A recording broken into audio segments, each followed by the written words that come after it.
สบายดีสบายดีจากทางสบายดีนะครับตอนนี้ก็อยู่กับช่องพระพุทธไทยอีกแล้วเนาะที่สุดเนี่ยนะเก้าอันนี้เดี๋ยวสิไปข้างมะเขียด้วยมะเขือเทศนั่นเองนะจ๊ะสิไปหลักมันแล้วก็สิผูจัดละเอียดเอาอันนี้เลย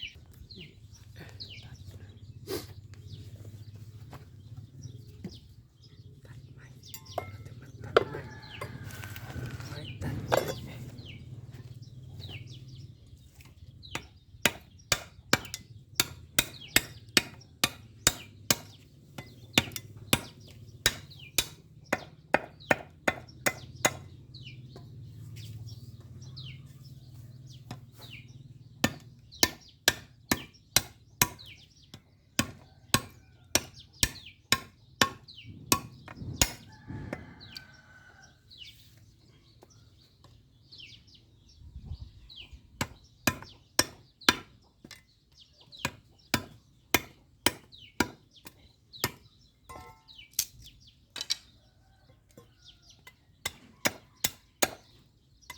ไปแล้ว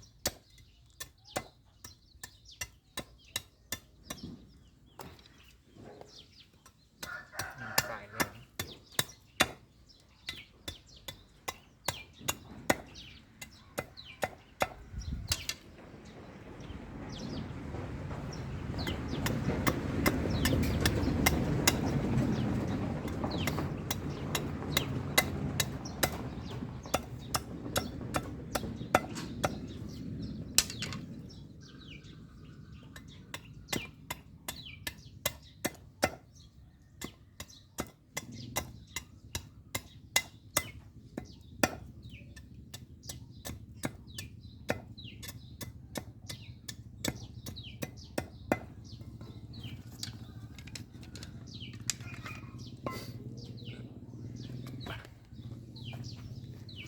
จะไปปักกันเลยนะจ๊ะโอ้ยแดดออกแล้ว7 โมงกว่า7 โมงกว่าตอนนี้7 โมงครึ่งสมัครปักอันนี้เนาะโอ้ยแน่นแหละปักเก่าตัวนี้ก็สิเป็นอัน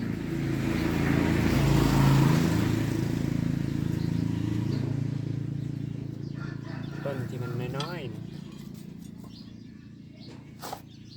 เอาเข้ามาเป็น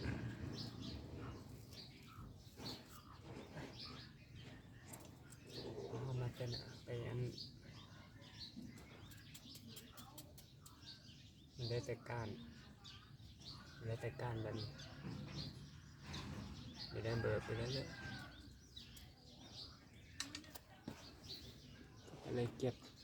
แบบตอนตะกี้ตอนเข้ามานี่สิเป็นแบบนี้พวกนี้นะพอเข้ามาปลูกอยู่บ้านมันก็เลยปงเบอร์ออกมานี่กำลังนี่เลยตอนนี้ก็ปงขึ้นมาเพราะว่างูกัดมันอยู่หนานะอันนี้ก็สีเป็นแบบนี้เป็นก้านแบบนี้ปง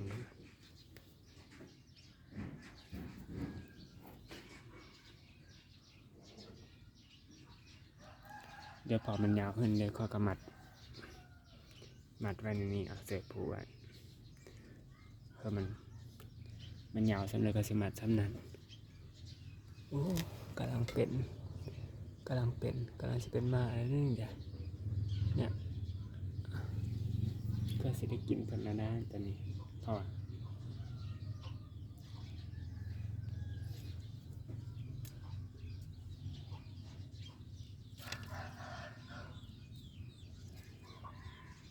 แล้วก็จะมาเอาลักในปักเส้นนี้เพื่อที่ให้มันนั่นนะอ่ะอันนี้ก็ปักประมาณนี้เดี๋ยวมาที่ต้นที่นั่นนะครับเดี๋ยวจะมัดให้มันหลามขึ้นแบบนี้อัน นนี้ก็สิเป็นมะระขี้นกไม่มะระจีน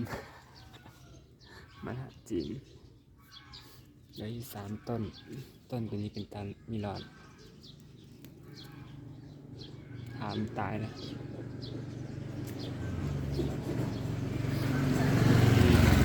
นี่ตัวนี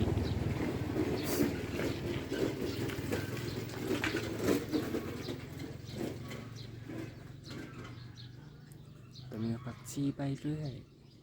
แล้วผักหอมเปรย์ไก่ธรรมศาสตร์ต้นมะฮุงก็ต้นมะเขือก็แปนเติร์ดตะกี้ใส่ปุ่นสิเป็นอันนี้ผักหอมเกี่ยวนะคล้ายๆกับสะระแหน่แต่ได้ความแตกต่างคือบางก็จะเสือหอมลาวแล้วก็เส้นนี้เป็นผักกาดได้นำเข้ามาแล้วก็มาปลูกไว้ต้นก็เลยแบบเป็นแบบกระยำอยู่แต่ว่าเขียวสับจ้ะกำลังแตกกิ่งออกมาอีกนี่แตกกิ่งใหม่พอก็ตัดไปแล้วนี่อันนี้ก็ต้นหอมตัวนี้หอมบัวนะแม่ได้มาเป็นต้นแล้วก็เลยแบบตัดเอาเบอร์มันแล้วก็เอาต้นมาปลูกอันนี้ได้2 ต้นเองตั้งสายเป็นชายอาการนี้เป็นวานผักชีเนาะผักชีลาวตัวนี้เป็นผักชีลาวก็ยังอันนี้3 ต้นนี้3 ต้นนี้ก็จะเป็นต้นมะพริกมะเตียวเนาะเอามาตนาคือกันเพราะตัวนี้งูกัดงูกิน3 ต้นตัวนี้แล้วก็ต้นนี้งูกินก็เหลือแต่ต้นอันนี้ต้นพริก3 ปีของคุณแม่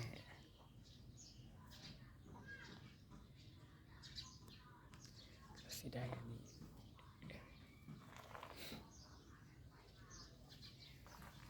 ตะกี้กำลังเสร็จตู้เย็นแหละแล้ววันนี้เขามาหดน้ำวันนี้ก็เลยแตกยอดออกก็เลยเป็นมาลายอยู่เหลือแต่ก้างอันนี้พวกล่าสุดเลยเมื่อวานขุดมาได้คลองเมื่อวานนี้แล้วก็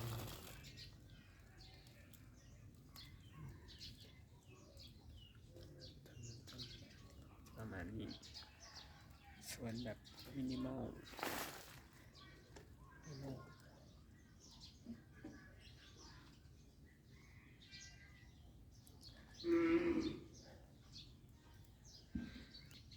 ก็สิประมาณนี้เนาะส่วนน้อยๆแต่ปลูกได้แต่ซ้ำนี้ซ้ำนั้นกันเดี๋ยวกันสิปลูกเพื่อกระเทียมเสียงเตียดอีกทีนึงถ้ามันเติบซะก่อนได้ยางอะไรเนี่ยเดี๋ยวคลิปนี้ค่ะสิขอฝากไว้เท่านี้ก่อนเดี๋ยวจะพอกันในคลิปหน้า